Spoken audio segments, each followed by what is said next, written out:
Assalamualaikum saudara. Waalaikumsalam warahmatullahi wabarakatuh.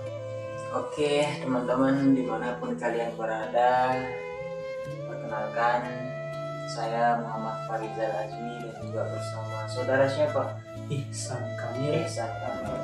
Jadi kali ini saya mau sharing mengenai rekam jejak kita dulu waktu kecil atau SD gitu. Karena saya merasa terkejut ya dan juga bangga lah punya teman seperti dia yang dimana dulunya itu ya bisa dibilang ya buruk lah, bisa dicap kelakuannya buruk sama orang tua, lingkungan dan teman gitu. Dan sekarang masya Allah teman saya Ihsan Kamil ini sekarang berubah drastis gitu di saat dia mondok gitu. Dan dia itu masya Allah suka baca kitab, bisa bahasa Arab dan sering mendapatkan penghargaan seperti sertifikat dan juga piala gitu. Jadi kali ini saya mau sharing dan ingin menanyakan bagaimana sih perjalanan si Ihsan Kamil teman saya sehingga seperti sekarang ini bisa bahasa Arab, terus bisa baca kitab gitu, sehingga bisa berubah menjadi lebih baik gitu. Karena dulu gini loh, ingat kan waktu kita SD kan, nah waktu kita SD itu kan saya tahu betul lah kamu itu kayak gimana anaknya gitu, kamu itu nakal gitu kan, dan kamu juga suka ngelawan orang tua gitu kan, dan kamu juga ya nakal di lingkungan sama teman gitu. Nah gimana nih perjalanannya setelah SD gitu kok bisa berubah seperti ini gitu? Bisa dicerita? Alhamdulillahirabbil alamin. Pada saat masuk pertama kali ke pondok itu jelang beberapa lama, pada saat kelas 1 SMP ada ustaz saya bernama Ustaz Ahmad Tarmizi yang alhamdulillah beliau hafiz Al-Quran dan menjadi penanggung jawab Al-Quran di pondok. Beliau itu sering bercanda-canda dengan saya. Kemudian pada satu saat kami ditugaskan oleh pendiri pondok atau Syekhuna Abah Al-Mukarram Dr. Tuan Guru Haji Ahmad Imanuddin Sumar PH SSNPD, ditugaskan untuk menjadi imam maupun muazin dan makmum terdepan di santri banat atau perempuan. Tapi maaf nih sebelumnya sih, kan ini baru masuk pondok nih, tapi kok bisa langsung disuruh jadi imam gitu, muazin apa dari itu? Kenapa kok cepat sekali gitu? Gimana awal ceritanya gitu masuk pondok?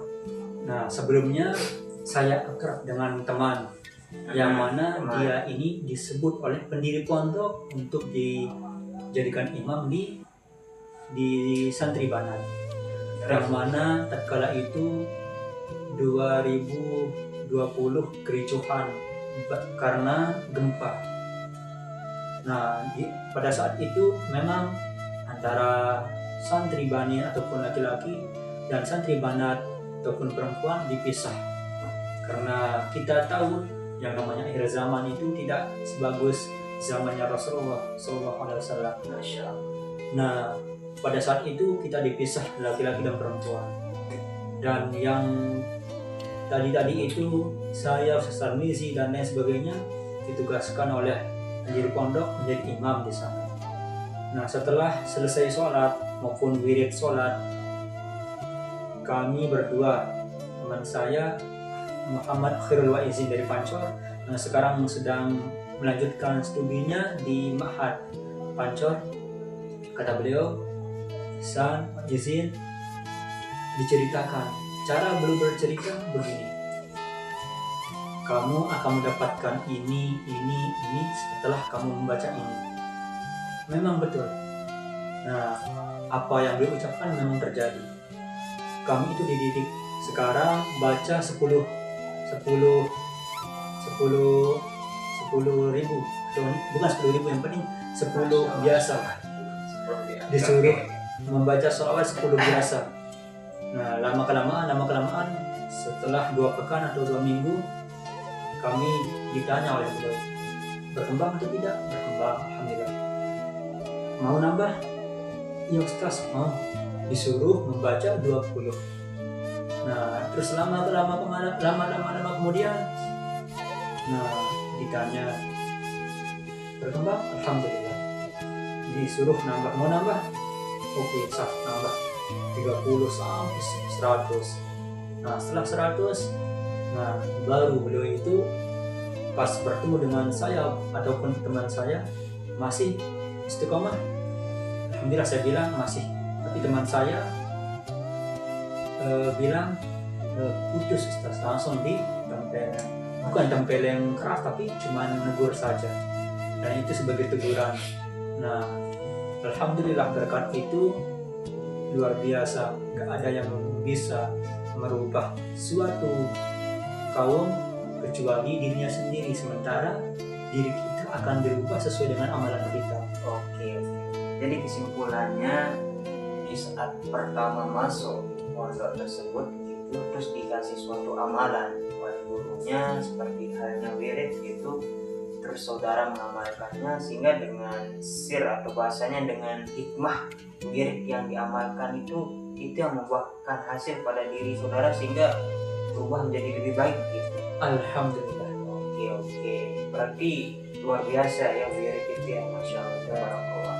Nah daripada wirid-wirid atau kebiasaan gitu kan yang dihasilkan tadi menjadi lebih baik, apa aja nih yang saudara apa istilahnya dapatkan daripada selama mondok di pondok pesantren itulah, itu kelebihannya setelah mondok itu mungkin pernah lomba segini. Alhamdulillah setelah mondok di sana banyak sekali yang terdapat di dalam diri kita, terutama public speaking, Masya Allah. yang kedua interaksi dengan para orang tua lancar, tidak ragu-ragu, tidak gemeteran. Tidak gemeteran. Ya, alhamdulillah. Yang ketiga pintar menjelaskan, yang keempat pintar macam-macam lah. Nah, dan yang paling penting di sana keberkahan. Keberkahan.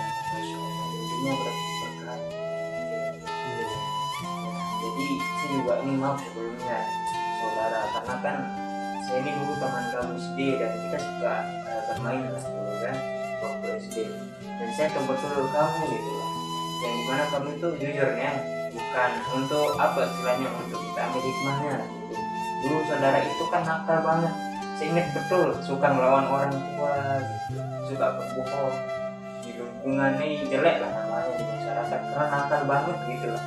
Dan ternyata setelah saudara mondok, pas mondok itu di situ saudara mendapatkan suatu apa istilahnya hidayah lah, jadi lebih baik dan jadi seperti sekarang ini yang masya Allah bisa dibilang ya lebih baik lah daripada sebelumnya gitu.